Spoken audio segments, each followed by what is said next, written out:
पुढचा कार्यक्रम कसं करतोय का? हा राम म्हणे माझे धनुष्यबाण जरी देशील मदान तरी हे असुर संहारेन क्षण मात्र न लागता. मारुतीला एक अडचण आहे म्हणले. आता दोघावी भावाकडे धनुष्यबाण नाही, भरपूर बहादर आहेत, पण हा बंदूक गल्ले का करावं. जर तू आणून देशील तर काय नाही एका क्षणात 20 कोटीला मारून टाकतात. माहिती आहे का? तुम्ही मागे ऐकून गेला. खर दूषण शूर्पणखेचा काही वाद घेऊन आले, लक्ष्मणाला सीतेपाशी थांबवलं, अजिबात खाली यायचं नाही रामाने म्हटले, आणि 14,000चा काढता 41 काढला. राम म्हणतात आज जर माझ्याकडे धनुष्यबाण आता तू आणून दिलास, ही 20 कोटीत का एका बाणात सांग त्याला दागून भाजून टाकेल मी. पण धनुष्यबाण आणून दिलास तर त्यावेळेस हनुमंतराय काय म्हणतात? तर बोले वायुनंदन मी मारीन हे रावण मन कपाचे उघडून महे रावण घातले. एवढं काही पळापळी करू नका.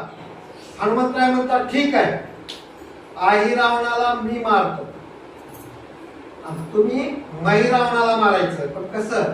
आई रावण मेल्यावर कपाट काढून बाहेर या आणि तुम्ही त्याला मारा.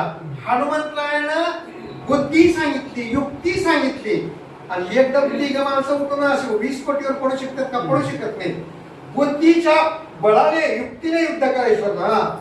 तेव्हा गुप्त रूपे हनुमंते जाऊन दोघांच्या धनुष्यबाण पाठीशी लपवणे राम लक्ष्मण आपण देवी होणे बैसला. त्याला म्हणावं ताकद, त्याला म्हणावं शूर. राम लक्ष्मणाला मंदिरात ठेवलंय गुप्त रूपाने. तुम्हाला माहिती आहे लंकेश्वर घेताना मुंगीच्या डोळ्यात बसरी एवढं रूप घेत होतं. तन्मळ्या उड्डाण केले मंदिरातून, आणि राम लक्ष्मणाचे धनुष्यबाण त्या राक्षसाला कुठं ठेवतं तिथं गेला मारुती. तिथून आणलं, राम लक्ष्मणाच्या पाठीला बांधलं, आणि आता पण तुम्ही मागे बसा तिकडे. आणि आपण देवी होऊन त्या जागेत बसला. धनुष्यबाण सुद्धा लगेच आणून दिलं. ही तुमची आमची ताकद आहे का?